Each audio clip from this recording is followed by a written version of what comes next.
everyone, I'm here in front of you, not at the back, so listen carefully. But first, let me introduce myself. Hi, I'm Marcus. Ready to make you happy? I'm not sad or angry. As long as we're happy now, no sadness, just happy. I'm totally honored to be receiving the funniest person in the room award, though I think it was probably decided by a vote of people who were not in the room.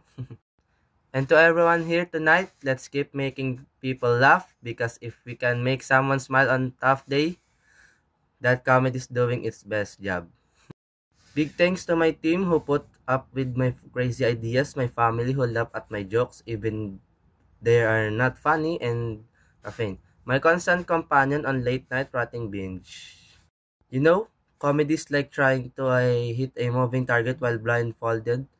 Sometimes you knock it on the park, sometimes you knock yourself.